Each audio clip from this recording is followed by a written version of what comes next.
The last of the three spirits. The phantom slowly, gravely, silently approached.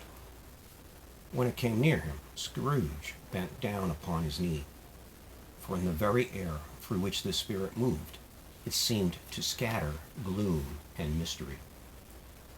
It was shrouded in a deep black garment, which concealed its head, its face, its form, and left nothing of it visible save one outstretched hand. But for this, it would have been difficult to detach its figure from the night, and separate it from the darkness by which it was surrounded. He felt that it was tall and stately when it came beside him, and that its mysterious presence filled him with solemn dread. He knew no more, for the spirit neither spoke nor moved. "Am I in the presence of the ghost of Christmas yet to come?" said Scrooge. The spirit answered not, but pointed onward with its hand. "You are about to show me the shadows of things that have not happened, but will happen in the time before us," Scrooge pursued. "Is that so, spirit?" The upper portion of the garment was contracted for an instant in its folds, as if the spirit had inclined its head. That was the only answer he received. Although well used to ghostly company by this time, Scrooge feared the silent shape so much that his legs trembled beneath him, and he found that he could hardly stand when he prepared to follow it. The spirit paused a moment, as observing his condition, and giving him time to recover. But Scrooge was all the worse for this. It thrilled him with a vague, uncertain horror to know that behind the dusky shroud there were ghostly eyes intently fixed upon him, while he, though he stretched his own to the utmost, could see nothing but a spectral hand and one great heap of black. "Ghost of the future," he exclaimed, "I fear you more than any specter I have seen.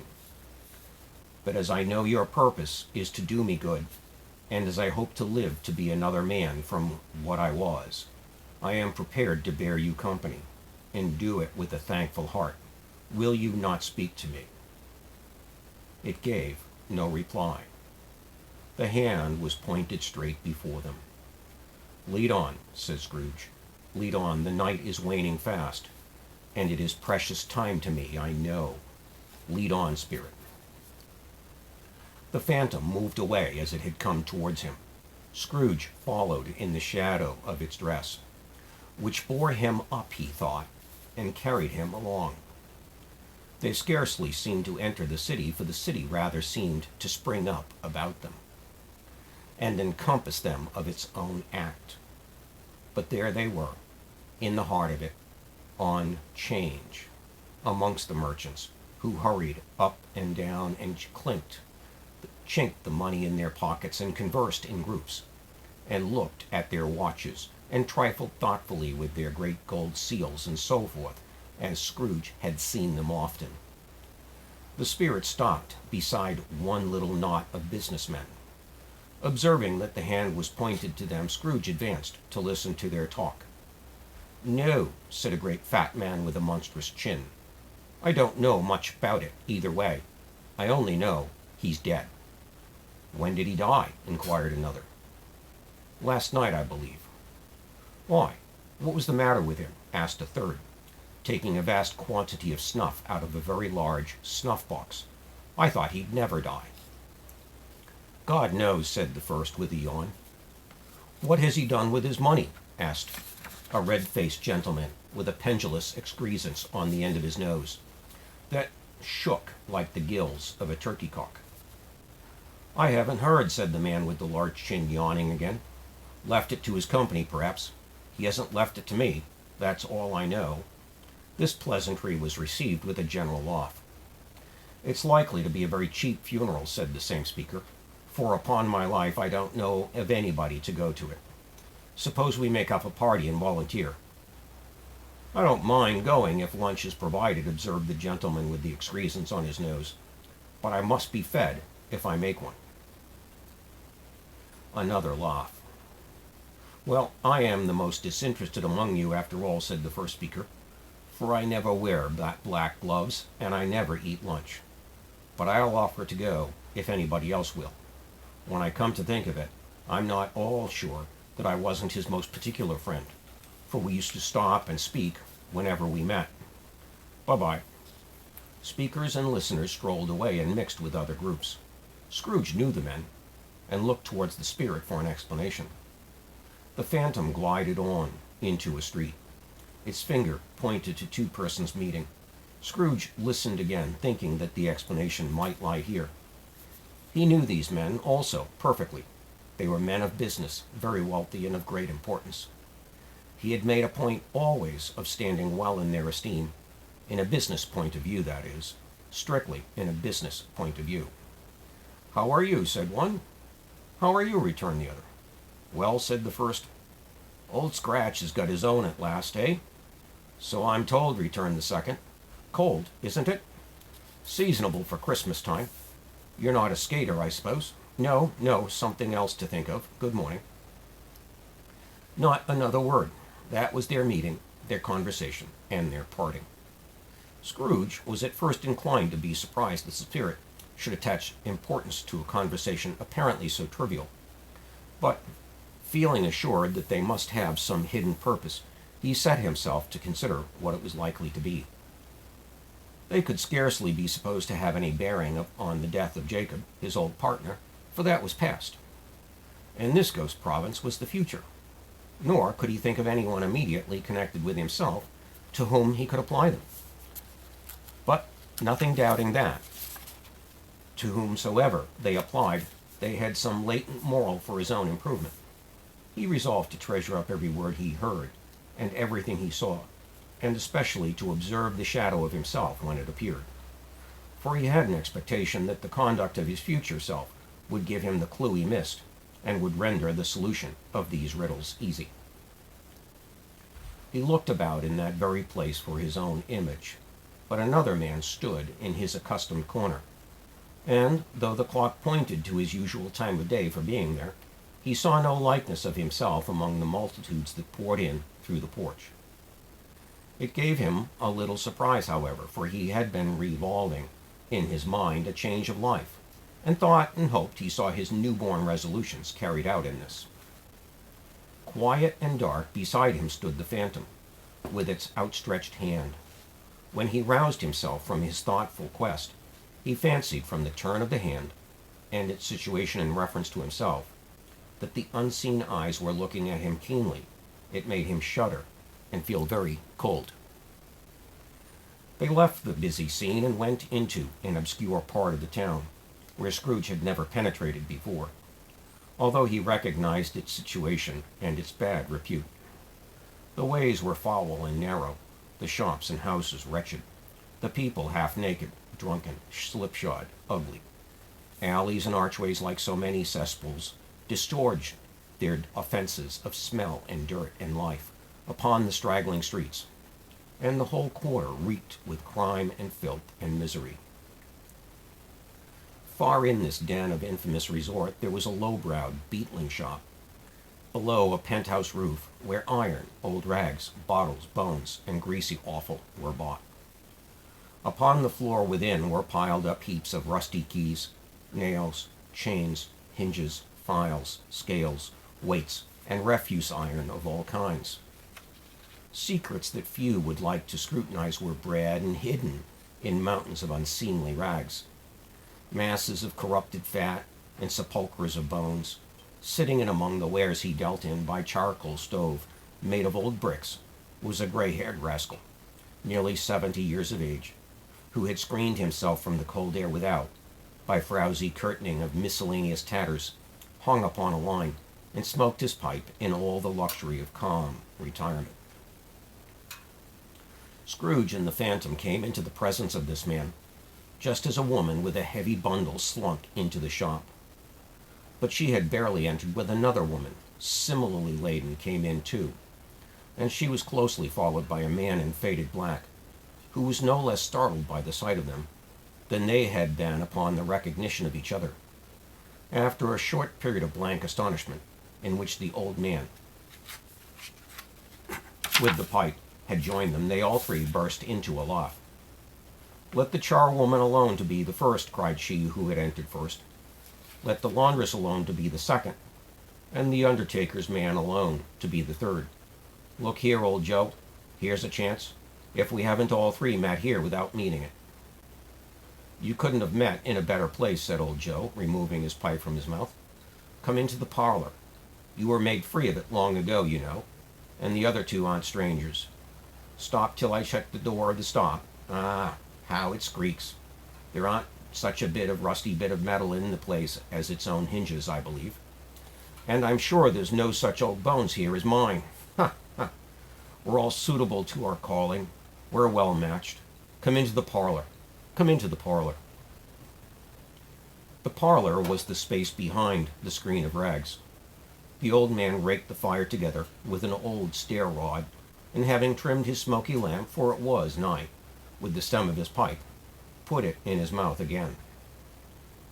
While he did this, the woman who had already spoken threw her bundle on the floor and sat down in a flaunting manner on a stool, crossing her elbows on her knees and looking with a bold defiance at the other two.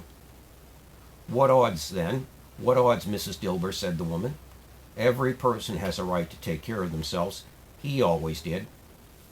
"That's true indeed," said the laundress. "No man more so." "Why, then, don't stand staring as if you was afraid, woman. Who's the wiser? We're not going to pick holes in each other's coats, I suppose."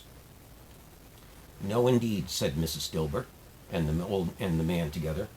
"We should hope not." "Very well, then," cried the woman. "That's enough. Who's the worse for a loss of a few things like these? Not a dead man, I suppose." No, indeed, said Mrs. Dilber, laughing. "If he wanted to keep him after he was dead, wicked old screw," pursued the woman, "why wasn't he natural in his lifetime? If he had been, he'd have had somebody to look after him when he was struck with the death, instead of lying gasping out his last there alone by himself." "It's the truest word that ever was spoke," said Mrs. Dilber. "It's a judgment on him." "I wish it was a little heavier one," replied the woman. "And it should have been, you may depend upon it, if I could have laid my hands on anything else. Open that bundle, old Joe, and let me know the value of it. Speak out plain. I'm not afraid to be the first, nor afraid for them to see it. We knew pretty well that we were helping ourselves before we met here, I believe. It's no sin. Open the bundle, Joe." But the gallantry of her friends would not allow this, and the man in faded black, mounting the breech first, produced his plunder. It was not extensive. A seal or two, a pencil case, a pair of sleeve buttons, and a brooch of no great value were all. They were severally examined and appraised by old Joe, who chalked the sums he was disposed to give for each upon the wall, and added them up into a total when he found that there was nothing more to come. "That's your account," said Joe, "and I wouldn't give another sixpence if I was boiled for not doing it. Who's next?" Mrs. Dilber was next. Sheets and towels, a little wearing apparel, 2 old-fashioned silver teaspoons, a pair of sugar tongs, and a few boots. Her account was stated on the wall in the same manner. "I always give too much to ladies. It's a weakness of mine, and that's the way I ruin myself," said old Joe. "That's your account. If you asked me for another penny and made it an open question, I'd repent of being so liberal and knock off half a crown." "And now, undo my bundle, Joe," said the first woman. Joe went down on his knees for the greater convenience of opening it, and having unfastened a great many knots, dragged out a large and heavy roll of some dark stuff. "What do you call this?" said Joe. "Bed curtains?" "Ah," returned the woman, laughing and leaning forward on her crossed arms, "bed curtains. You don't mean to say you took 'em down, rings and all, with him lying there," said Joe. "Yes, I do," replied the woman. "Why not?" "You were born to make your fortune," said Joe, "and you'll certainly do it." "I certainly shan't hold my hand when I can get anything in it by reaching out, for the sake of such a man as he was, I promise you, Joe," returned the woman coolly. "Don't drop that oil upon the blankets now." "His blankets?" asked Joe. "Whose else do you think?" replied the woman. "He isn't likely to take cold without 'em, I dare say." I hope he didn't die of anything catching, eh?" said old Joe, stopping in his work and looking up. Don't you be afraid of that, returned the woman. I ain't so fond of his company that I'd loiter about him for such things if he did. Ah, you may look through that shirt till your eyes ache, but you won't find a hole in it, nor a threadbare place. It's the best he had, and a fine one, too. They'd have wasted it if it hadn't been for me. What do you call wasting of it? Asked Joe. Putting it on him to be buried in, to be sure, replied the woman with a laugh. Somebody was fool enough to do it, but I took it off again. If calico ain't good enough for such a purpose, it isn't good enough for anything. It's quite becoming to the body. He can't look uglier than he did in that one. Scrooge listened to this dialogue in horror. As they sat groped about their spoil in the scanty light offered by the old man's lamp, he viewed them with a detestation and disgust which could hardly have been greater, though they had been obscene demons marketing the corpse itself. "Ha!" laughed the same woman, when old Joe produced a flannel bag with money in it, told out the several gains upon the ground. "This is the end of it, you see. He frightened every one away from him when he was alive to profit us when he was dead." "Spirit," said Scrooge, shuddering from head to foot. I see. The case of this unhappy man might be my own. My life tends that way now. Merciful heavens, what is this?" He recoiled in terror, for the scene had changed, and now he almost touched a bed. A bare, uncurtained bed, on which, beneath a ragged sheet, there was something covered up, which, though it was dumb, announced itself in awful language. The room was very dark, too dark to be observed with any accuracy, though Scrooge glanced around it in obedience to a secret impulse, anxious to know what kind of room it was.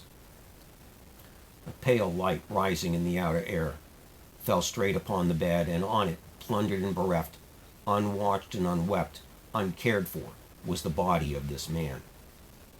Scrooge glanced towards the phantom. Its steady hand was pointed to the head. The cover was so carelessly adjusted that the slightest raising of it, the motion of a finger upon Scrooge's part, would have disclosed the face. He thought of it, felt how easy it would be to do, and longed to do it, but had no more power to withdraw the veil than to dismiss the spectre at his side. "Oh, cold, cold, rigid, dreadful death, set up thine altar here, and dress it with such terrors as thou hast at thy command, for this is thy dominion. But of the loved, revered, and honored head, thou canst not turn one hair to thy dread purposes, or make one's features odious. It is not that the hand is heavy and will fall down when released. It is not that the heart and pulse are still, but that the hand was open, generous and true, the heart brave, warm and tender, and the pulse a man's. Strike, shadow, strike, and see his good deeds springing from the wound, to sow the world with life immortal." No voice pronounced these words in Scrooge's ears, and yet he heard them when he looked upon the bed. He thought, if this man could be raised up now, what would be his foremost thoughts? Avarice, hard dealing, griping cares, they had brought him to a rich end truly. He lay in the dark, empty house, with not a man, a woman, or a child to say he was kind to me in this or that, and for the memory of one kind word I will be kind to him.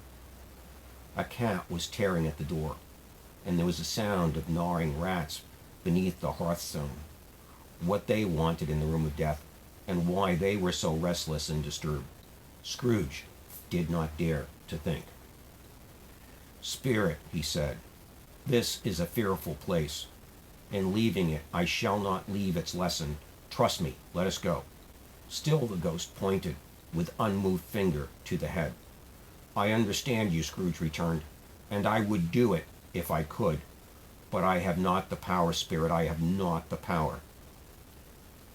Again it seemed to look upon him.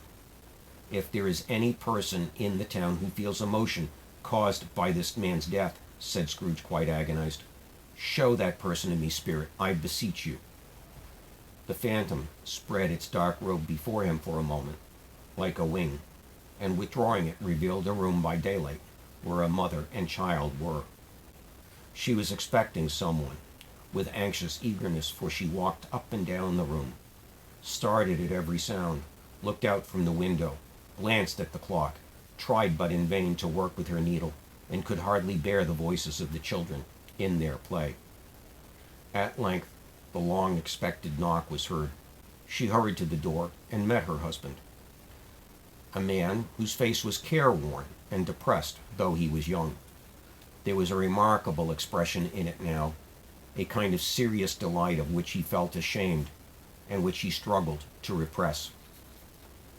He sat down to the dinner that had been hoarding for him by the fire, and when she asked him faintly, "What news?"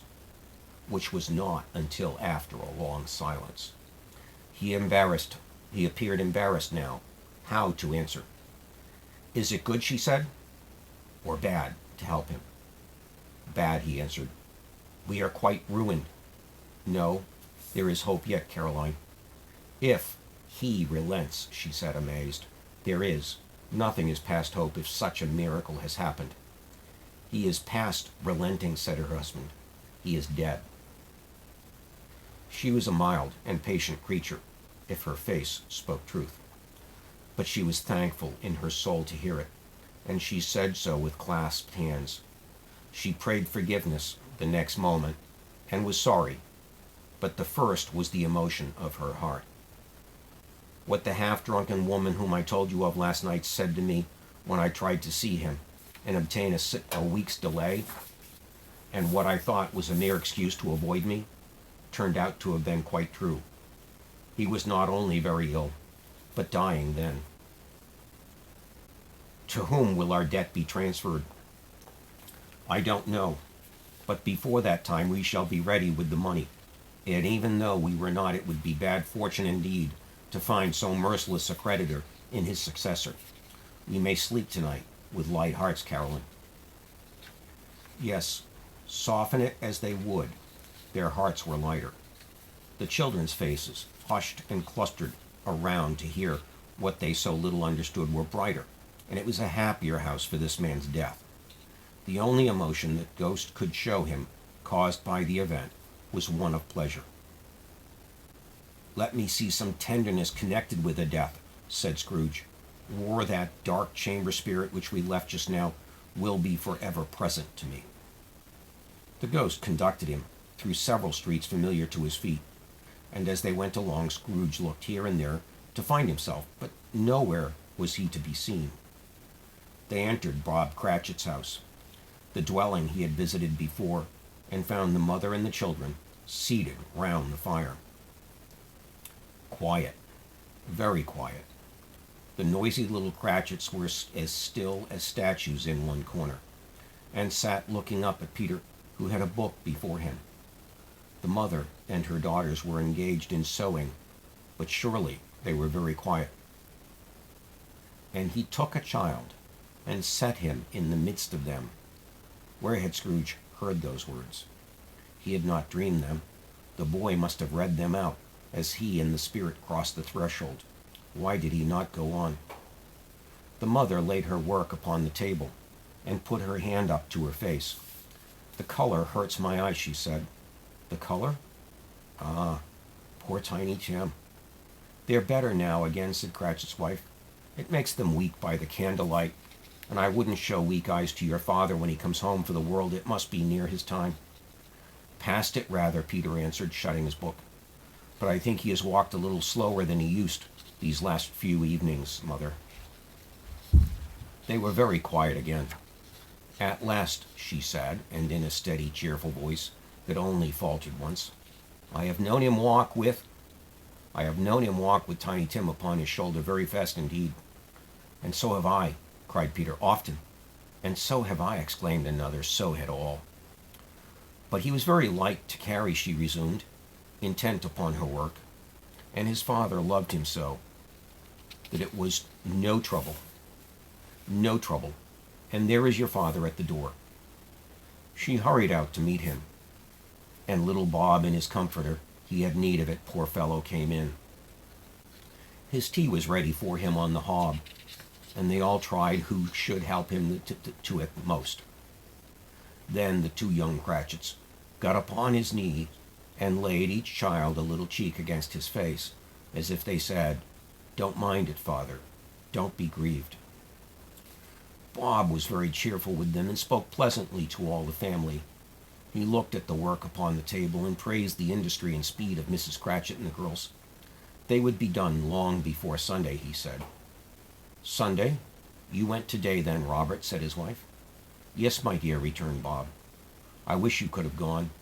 It would have done you good to see how green a place it is. But you'll see it often, I promised him that. I would walk there on a Sunday.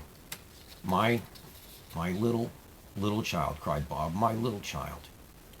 He broke down all at once. He couldn't help it. If he could have helped it, he and his child would have been farther apart, perhaps, than they were. He left the room and went upstairs into the room above, which was lighted cheerfully and hung with Christmas. There was a chair set close beside the child, and there were signs of someone having been there lately. Poor Bob sat down in it, and when he had thought a little and composed himself, he kissed the little face. He was reconciled to what had happened and went down again quite happy. They drew about the fire and talked, the girls and the mother working still. Bob told them of the extraordinary kindness of Mr. Scrooge's nephew, whom he had scarcely seen but once, and who, meeting him in the street that day and seeing he looked just a little down, you know, said Bob, inquired what had happened to distress him. On which, said Bob, for he is the pleasantest spoken gentleman you have ever heard, I told him. I am heartily sorry for it, Mr. Cratchit, he said, and heartily sorry for your good wife. By the by, how he ever knew that, I don't know. Knew what, my dear? Why, that you were a good wife, replied Bob. Everybody knows that, said Peter. Very well observed, my boys, cried Bob. I hope they do. Heartily sorry, he said, for your good wife. If I can be of service to you in any way, he said, giving me his card. That's where I live. Pray come to me. Now, it wasn't, cried Bob, for the sake of anything he might be able to do for us so much as for his kind way. That this was quite delightful. It really seemed as if he had known our Tiny Tim, and felt with us.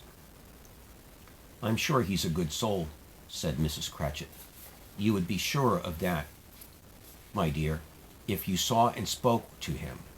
I shouldn't be at all surprised, mark what I say, if he got Peter a better situation. Only hear that, Peter, said Mrs. Cratchit. And then, cried one of the girls, Peter will be keeping company with someone and setting up for himself. Get along with you, retorted Peter, grinning. It's just as likely as not, said Bob. One of these days, though, there's plenty of time for that, my dear. But however, and whenever we part from one another, I am sure we shall none of us forget poor Tiny Tim, shall we?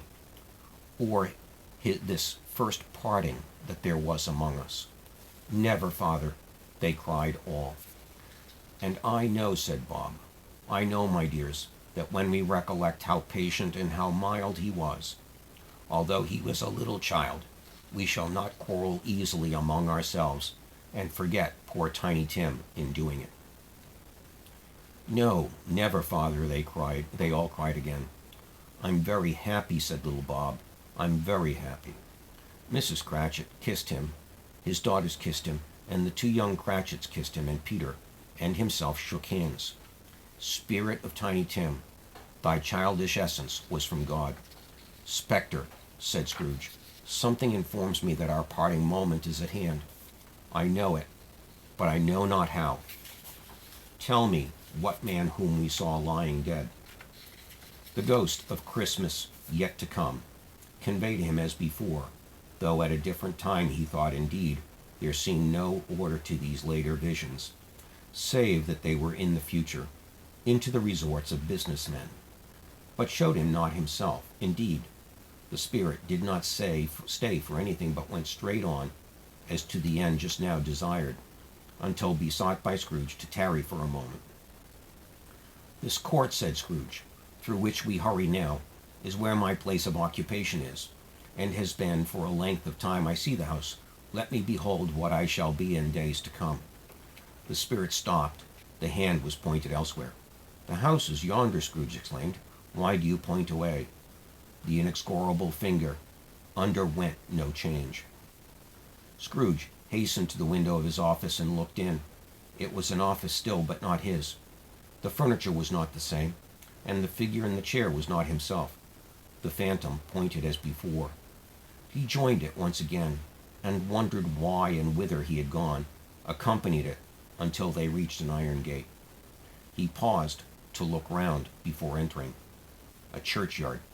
Here, then, the wretched man whose name he had now to learn lay underneath the ground. It was a worthy place, walled in by houses, overrun by grass and weeds, the growth of vegetation's death, not life, choked up with too much burying, fat with repleted appetite, a worthy place. The spirit stood among the graves and pointed down to one. He advanced toward it, trembling. The phantom was exactly as it had been, but he dreaded that he saw a new meaning in its solemn shape. "Before I draw nearer to that stone to which you point," said Scrooge, "answer me one question. Are these the shadows of things that will be, or are they the shadows of things that may be only?" Still the ghost pointed downward to the grave by which it stood. "Men's courses will foreshadow certain ends, to which, if perceived in, they must lead," said Scrooge. "But if the courses be departed from, the ends will change. Say it is thus with what you show me." The spirit was as immovable as ever. Scrooge crept towards it, trembling as he went, and following the finger, read upon the stone of the neglected grave his own name, Ebenezer Scrooge. "Am I that man who lay upon the bed?" he cried upon his knees. The finger pointed from the grave to him, and back again. "No, spirit, oh, no, no." The finger still was there. "Spirit," he cried, tight clutching at its robe, "hear me. I am not the man I was. I will not be the man I must have been but for this intercourse. Why show me this if I am past all hope?" For the first time the hand appeared to shake. "Good spirit," he pursued, as down upon the ground he fell before it, Your nature intercedes for me and pities me. Assure me that I yet may change these shadows you have shown me by an altered life." The kind hand trembled. "I will honor Christmas in my heart and try to keep it all the year. I will live in the past, the present, and the future. The spirits of all three shall strive within me. I will not shut out the lessons that they teach. Oh, tell me, I may sponge away the writings on this stone." In his agony, he caught the spectral hand. It sought to free itself, but he was strong in his entreaty and detained it. The spirit, stronger yet, repulsed him. Holding up his hands in one last prayer to have his fate reversed, he saw an alteration in the phantom's hood and dress. It shrunk, collapsed, and dwindled down into a bedpost.